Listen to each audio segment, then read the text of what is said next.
урматтуу Динара Каев жана Жайын кош келипсиздер. Өзүңүздөр билгендей, Түркмөнстан президентинин жарлыгына аяк Кызылдык Манас театры негизделип түптөлүп, 2 жылга жакын убакытта иш алып барып, Манас жаатында Кыргыздын ушул баалуулуктары болгон төкмө акындар, дастанчылардын башын көтөрүүдө Манас театры кыска аралыкта бир алгылыктуу иштер алып баралы деп ойлойбуз. Ушул биздин куттуу Манас театрына бүгүн Иман Нур фракциясы Манас эпосунун өркүндөтүү, жайылтуу, Манас мыйзамын иштөө боюнча мындан жашагандай аракеттер көрсөк болот деген жакшы ойдо, ниет менен бүгүн көчмө жыйын кылып атат. Манас театрынын чыгармачыл жамааты менен жолугушуулайын деп атат. Бул жерде атайын коноктор, урматтуу Айнур Алмазбековна, урматтуу Айда Жолочуевна, ошондой эле биздин театрдын кызматкерлери. Анда бүгүнкү иш-чараны баштоо үчүн сөз кезеги Нуржигит Кадырбекович берсек анда. Отуруптур. Бүгүн фракциянын жыйынында рахмат кызматкерлер дегенде, бирок фракция өзүбүз алып барабыз. Чоң рахмат, урматтуу жаш директор. Саламатсыздарбы, арбаңыздар, салам алейкум. Барыңыздар көргөнүм абдан кубанычтамын. Урматтуу биздин мамлекеттик катчыбыз адейбиз будейбиз. Biz azır Osmanokul, Böle Balayev'de, Kalık Akiyev'de, İsmail Boronçiyev'de, Barp Atanı, Toktoğlu Atanı qanday okup atsak, keyinkilerin ömür boyu okup turgan insanlar oturup bu жерде, Xuday buyursa.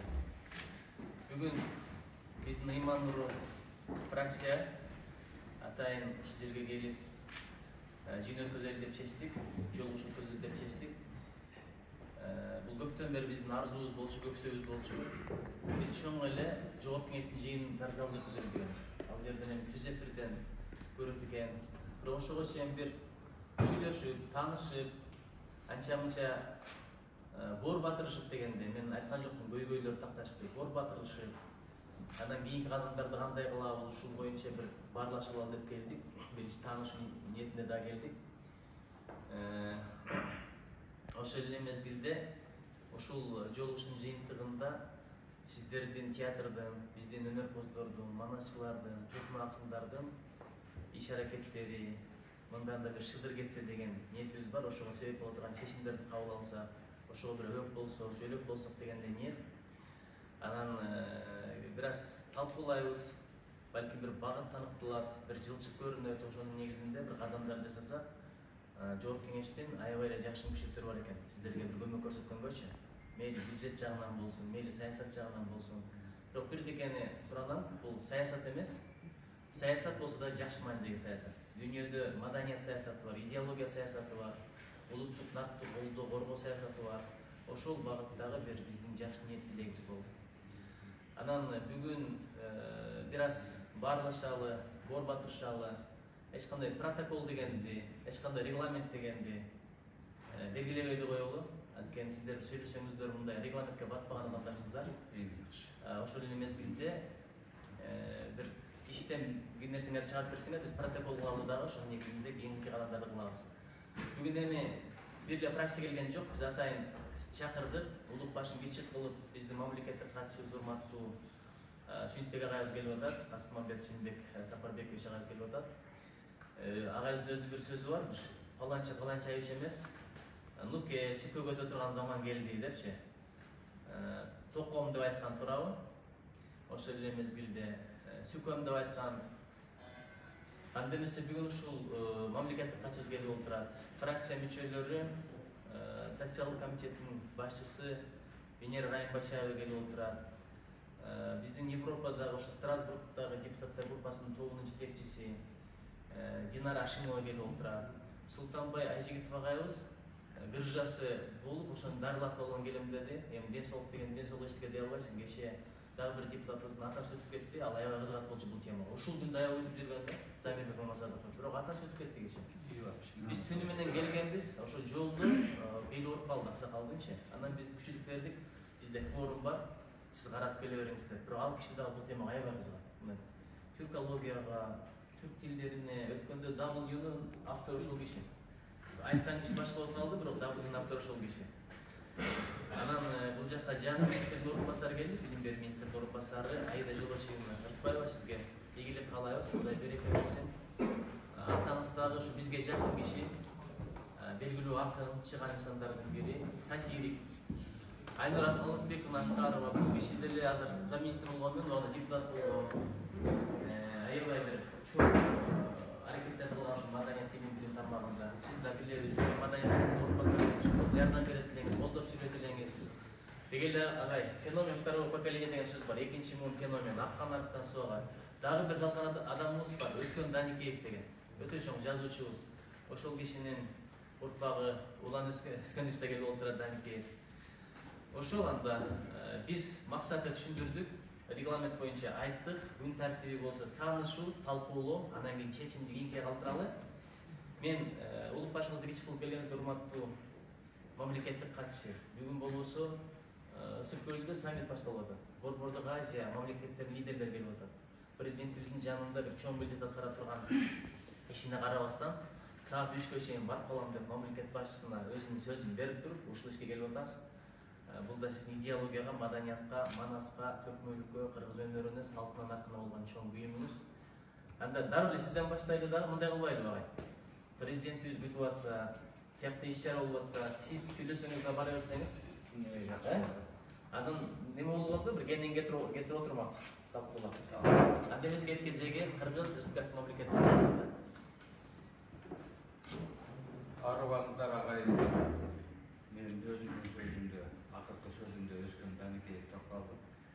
Өскөн авамдын, Өскөн агайдын, Өскөн устаттын 4 сабы менен баштайын деп атам. Бул кыргыздын конок келсе кубанышат, конуп кеттип, жатып кеттип суранышат. Жада калса жылан сойлоп кетсе дагы ак чачып, айран чачып чыгарышат дейт.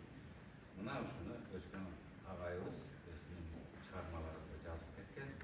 Бул жактан элдин оюна бүтпөгөн сөздөрдү, ойлорду айткан чыгаан жазуучуларыбыздын бири. Анын бизге катышып отурганы мени кубандырды. Экинчиден Венера Калыбековна, Динара Шымовналар катышып ушу жыйындарга көңүл буруп келип атканы мени дагы сүйүндүрүп атат.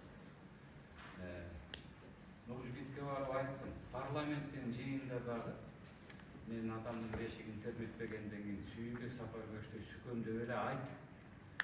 Экөөбүз баштайлы ушуну. Десем эле болбой кетенчиктеп жүрөт. Бирок айт ушинтип эле депчи. Бизде качан эле бир акыркы 75-76 жылдан бери эле аты жөнүбүз менен кайрылып калганбыз. Мурда Сүйүн мырза, Сүйүн агай, аба, Нукен деп эле сүйлөшкөнбүз. Нуке сизге рахмат мага сөз бергениңизге. Тогуз элдерден баштайын. Бизде Манас театры фракцияга барбай, фракция Манас театрына келди. Манас театры парламентке барбай, парламент Манас театрына келди. Бул жакшы көрүнүш. 19 эле жыл болду. Мындан 19 жыл мурда парламент чечим кабыл алган. Көчмө жыйындарды өткөрүү тууралуу. Мурда парламентте мындай окуя болчу эмес.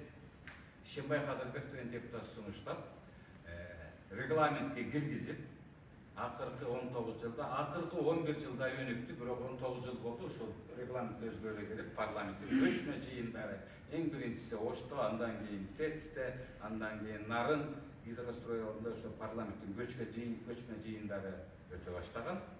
Мына Айнура айым депутат болуп турганда бул аябай күч алган.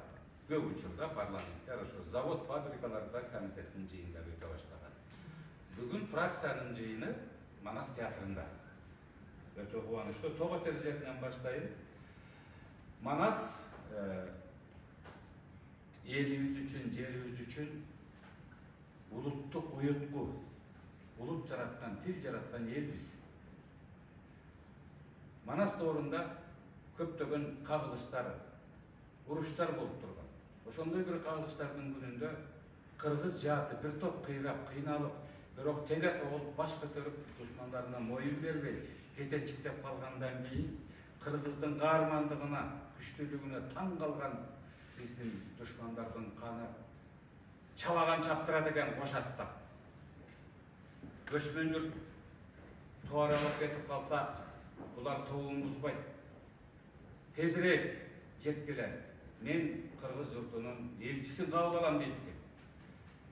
Мындан аркы ишибизди эри шартак чогулуп барам дейт экен. Мындай каарман баатыр журт менен чабышып атып, чамабыз дагы аягына чыкты. Мындан ары эл болуп, жердеш аймакташ болуп жашайм дейт экен да анан калмактанганын чабарман эптеп бизге жетет экен. Биздин ханга сөз өткөндөн кийин анан айтат экен, ушинтип жакшы келишимге келелик деп. Ошондон анан кыргыз журтчулук аксакалдар чогула калышып бирди жөнөтөбүз дегенде бир мыкты Жанчар деген көп тилде сүйлөгөн, көп адат салтты өздөштүргөн мыкты кишини даярдашат экен дагы эми элчиликке сиз барып келиңиз. Сизди ушул калдын тосуп аткан экен, жогорку урмат сый менен тосот экен дегенде баягы Нуке Жанчар айылдан чыгарда эки курунун көздөп толтура кыргыздын топурагын салып алат деп жөнөйт экен. Келсе билеген өргө көтөрүлгөн. Кийин шырдак салынган, алты кат төшөк, керегенин бары жаздыкка тирелген. Атайын кыргыз элчисине аздектеп отура турган жери даярдалган, укмуш даярданган экен. Кыргыздын элчиси камчысын бүктөй каймак берип, эки куржунан эки жигитти көтөрүп алып кирип турган, Калмак хандын маңдайына келгенде эки куржундагы топурагын жерге төгүп турган, үстүнө чокчой отуруп алат экен. Буга таң калган хан сурайт экен, жарыктык сизди биз бардык азыркы тил менен айтканда дипломатиялык урмат-сый менен тосуп атсак, топурагыбызды төгүп туруп отуруп алдыңызбы десе, кыргыздын хан айтып атат дейт. Элчиси Жанчар. Ханым, мен өз топурагымдын үстүндө отурам. Өзүңдүн жериңде отурам. Мен сени менен тең ата болуп сүйлөшөм. Жайган төшөгүңө, сунган ашыңа, тарткан атыңа терең ыраазымын. Деп болсо мына ушундан баштайлык деген экен. Кыргыз элчисинин ушундай каармандыгына, кыргыз элчинин тапкычтыгына, кыргыз элчинин жанагы сөзүнө ийген, жибиген биздин душмандын ханы эң жакшы ошол учурдагы чечимдерге келген экен. Муну Нукем да барып көргөн жок, мен да барып көргөн жокмун. Оостон ооско зат отурган акындардын тили менен, манасчылардын күчү менен улангыч болуп ушул күнгө чейин берип жетип атат. Дагы ушундай жоокерчилик заманда кыргыздын бүпүлдөгөн Түрөберди деген манасчысы колго түшүп калат экен. Өзү аябай бойлуу, кошаттап чегилген араба менен ары бери жүрчүкен ушунчалык катуу баатыр экен. Ортого түшүп далдайып келип отуруп алат экен, душмандын баары тегеректеп турат, Калмактын аны тегеректеп, бул токуйга неме эмне алып келдиңер, бул ким дейт экен. Сүрүнөн коркуп, түрүнөн коркуп. Анан Түлөкө манасчыбыз тегерегенин баары душман дейт. Найзалар кылычтар менен ортого туруп бүпүлдөп манас айтып берет экен. Баштаганда эле өпкө жордун тушу деп, өлөр жөрү ушу деп, найзанын учу жылтылдап, адамдын башы болтулдап, карагай найзаны көрүп, көк темирдейге көрүп, күпүлдөтүп айтканда күн бир ачылып, күн бир жазылып, тегеректеп турган душмандардын баарынын мизи кайтып, денеси кушет болуп, тиктеп карай албай, алай дүлөөлүп отурганда биздин душмандын кандай батыраак алдына аттатып, башына чегинген тебете ийгиси узатып ийгилечи деп корккан экен. Күпүлдөп манас айтып атып, душманды жарып, элине кайтып келген экен. Манастын касиети менен. 1939-жылдары, 1957-жылдары атайын жабык жыйындарда бар орда. Манас эпосун кеңири жайыптуу жана окуттуу, бул опурталдуу иш экен. Манасчылардын тегерегине манасты сүйгөн, манасты туткан адамдар чогулат экен. Көпкө чейин биздин манас, биздин тарыхыбызда жайылган жок, айтылган жок. 1956-жылы Мухтар Ауезовго чыккан Чоконбайлыхан тил еңбектеринин негизинде биздин Алып Токонбаев, Түгөлбай Сыдыкбек деген агай аталарыбыз кармашып атып, үчөтүп атып, мына манасты биротоло 1957-жылдан баштап баса баштады. Биринчи басылып чыккан манас менден 3 жашылуу. 57-жылы басылып коомчулукка таркатылды. Баарыларга белгилүү болгон баягы 3 китеп. Көк китеп. Көргөнүңөр барбы? Орузбаков. Көргөнүңөр беле 3 варианты бар. Саапай карабай, Орузбаков. Баягы 3 китеп жалпак. Өтө касиеттүү ушу күнгө чейинки менин жашымдагы шарактап жаштар менен отура албай калган, бар кайтып карыларга кошула албай калган 45-тен 65 жашка чейинки адамдар ушул китепти башында жаздап, ушул китепти окуп, кыргыз мырзаларынын катарына, кыргыз интеллигенциясынын катарына кошулду. Мына ушул касиеттүү китеп менен көбүбүз чоңойдук. Азыр Манасты эмне эле Манасчы билсин. Мамлекет Манас айтып атат. Кыргыз мамлекети Манас айтып атат. Түрө кыдырып, райондун баарын кыдырып Манас айтып берди. Мени шылдырдагандар бар. Бул жобокко киришип алып биздин мамлекеттик катчы деп. Жомок айтып атат. Мунун кереги эмне эле деп, буга курсак тойбойт деп.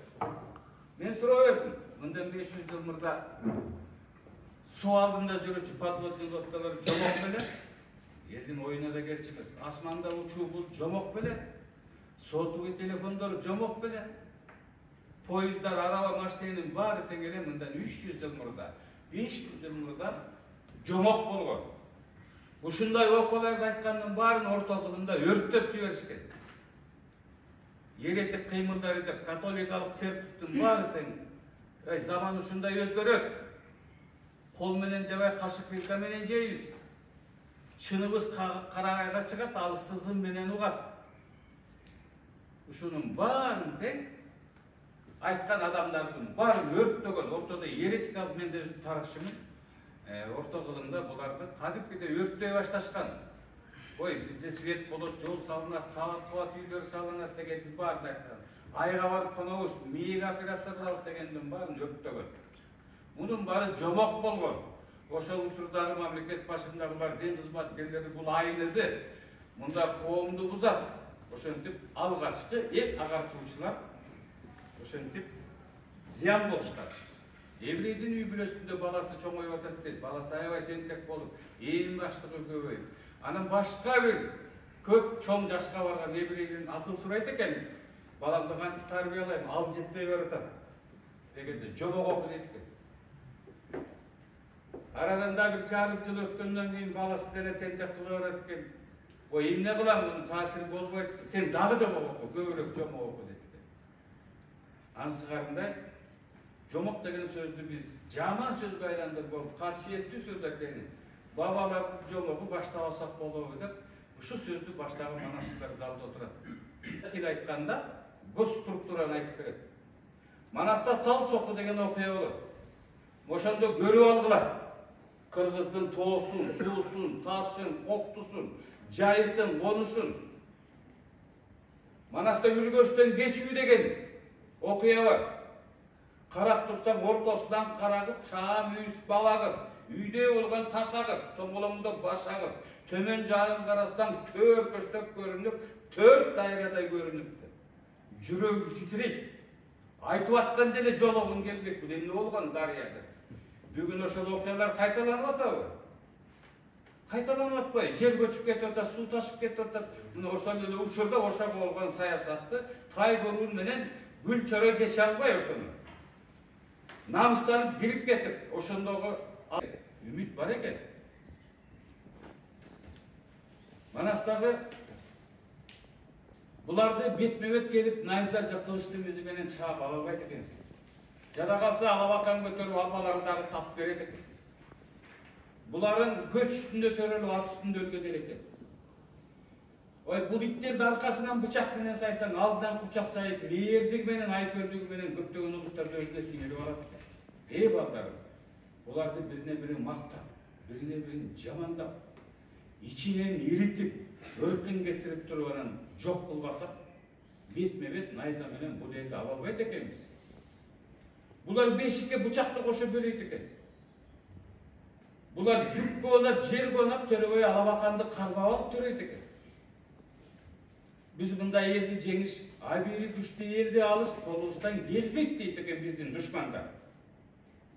Ошондой душмандар ушул күнгө чейин эле бар. Ичибизден иритип, жеңип, шылдың кылып бирине-бири. Мына ошондой нарыктуу, салттуу, бийик журтту жеңиш аябай кыйын болот. Manastагы тартыбыздагы аялга болгон биздеги мамиле кандай болгон? Чоң ашуунун оозунан жалгыз аяк жолго келгенде көч баштаган ат речиптүү байбиче жаңы эле келип атын даярдап атканда бешик көтөргөн эки келинде башка көч жетип келе калат. Арбаңыз апа, жол баштап бериңиз деп келиндер жүгүнгөндө келиндин урматына эрип кеткен байбиче бар болго садагайлар. Элиңерди эркектөрүп кубанткыла, этеңерден Кудай жалгасын деп батасын берип кетти.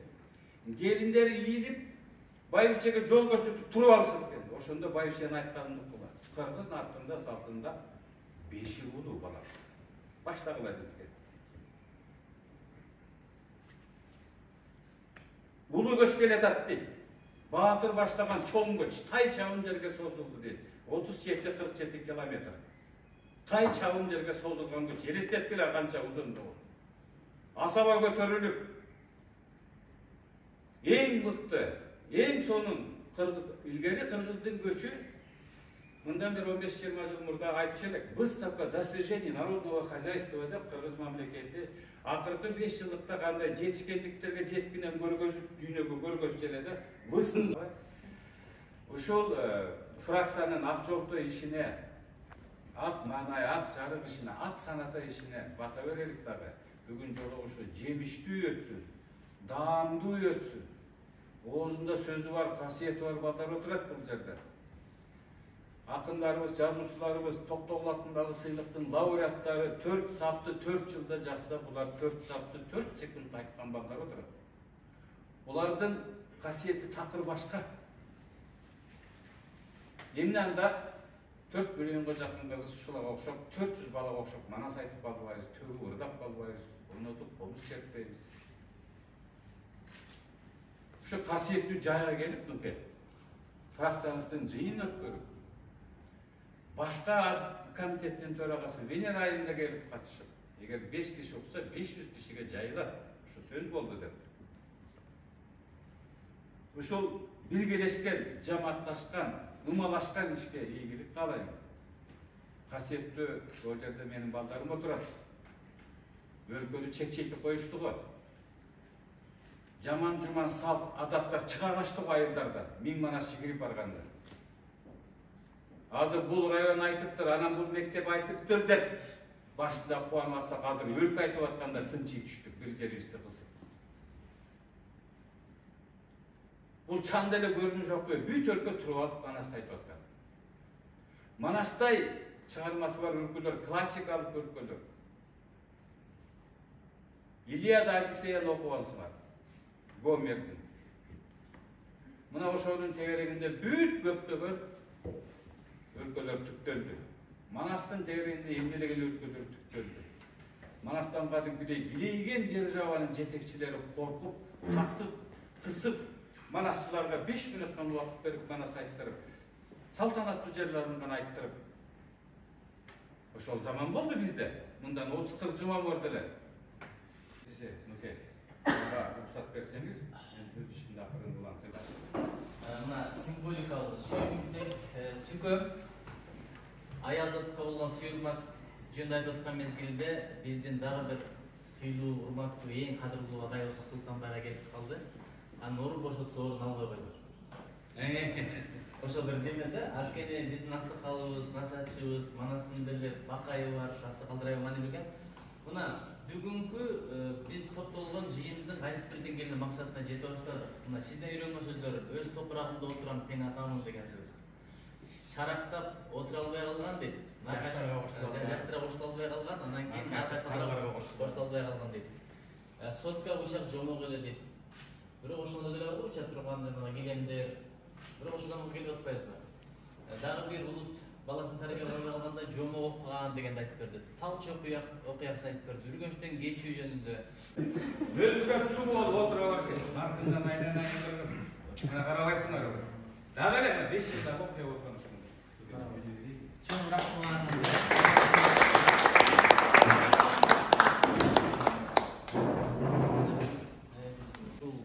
Манасчылар менен сүйлөшүп, бүт мекемелерге киргизген. Билим берүү министрлигинде барып текшерилген. Турабайсыз мырза?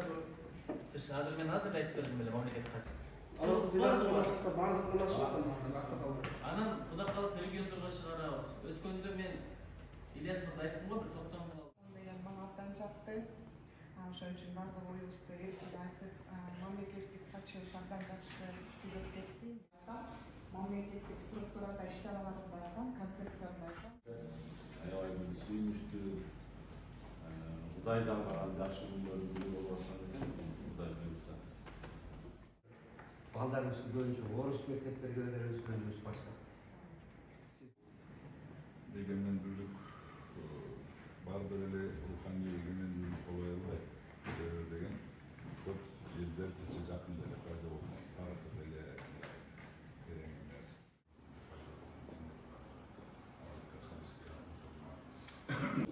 Человеческий фактор, человеческий капитал аябай маанилүүгө эң негизги болгон. Ошондой эле бизде Манаста ушунчалык күч бар, ушунчалык сакральный күч бар. Биз деле эгерде туура алып бара турган болсок, анда биз андан дагы жакшыларга жетишебиз. Мен 12-жылы федерация ачкам, Ат Эрөлдөр федерациясы, анан биринчи болуп биздин федерация жанагы көчмөндөр оюнун ачып берген, жана өрттөнүп калганда. Ошондо Камиля Абдразаковна министр культура болчу, ошо кошо мен ага кирип, ошондой кылып баштаганбыз. Ошондо мен айткам, азыр Атай Билеби, Димурдай, баары бир аттар менен Манастын эмесинде балдар өчүш керек.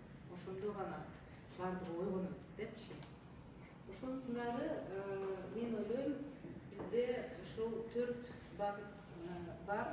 Анан биздин баягы духту көтөргөн, биздин көчмөндүк духту бул аттар көтөрөт да. Анан ушул сөздөрдү жыйынтыгында мен оюма келип атат. Мен тиги Кадмин менен сүйлөшүп аткам.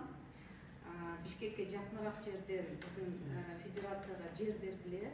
Ал жерде биз ушундай конструкциялар берип турган депчи, акчабызды үйрөтө турган клуб ачабыз. Ал клуб тапкан акчасын кайра жанагы инвалид ДЦП балдарды кайра көрсөтөт. Артка негизип ипотерапия лечение болот депчи. Азыр биз сүйлөшүлөр Заксага, секретариаттарга чоң разычылык келет. Ушул маселени көтөрүп биз именно ошо биздин Манастыга келип, ошо сиздерден түз эле ошо кандай сунуштарлар барбы, кандай пикирлер менен алмашып, баалашып келип отурабыз бул жерде. Күнүш болуп, түндө көргөн түш болуп, дертни тартар дедишти, Айгүл Манастын атырга аябай жардам беришти. Халктын баары самаган, мынан ушул иш болчу негизги болот. Эй, берекет. Ошол кезде Манастын белинге сабырлады бир беттен чейин оңурбай, андан чыгып барып, анда оңур деп айтат, айланып Манас амансың деп айтат.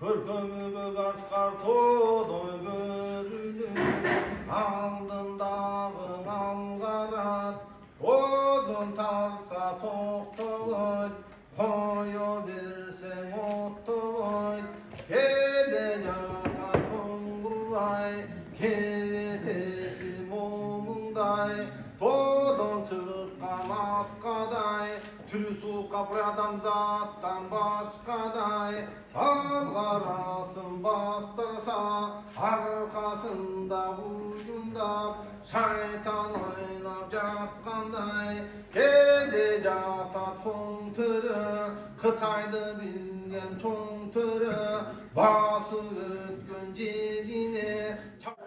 Бүгүн ушул наркылган деп келген Иман Нур фракциясы сиздерге айтам рахмат. Сиздерди кеттиң кубаттап, антени мени аяк менен баш жактың. Эгесип келсек каны бир, ошого бир мамлекетте жашаган баарыбыз тандырлашты ömür ошого карасы чоңдор келип турганга абыдан кубанып турат жүрөгүм сиздерди көрүп мен дагы элиме бакыт тиледим мен кыргыздын ар бир урпагын ата энемдей сүйөмүн Кытайдан келип жүрсөм да кыргызда өмүр сүрөмүн бар болсун манас театр өнөрдүн болду түнөгү кылымга соксун деп тилем кыргызга кызмат кылышкан кыраандардын жүрөгү ошол элмир устат айткандай эки келбес өмүрдө ар дайым эл жерде өмүр сүрөйүн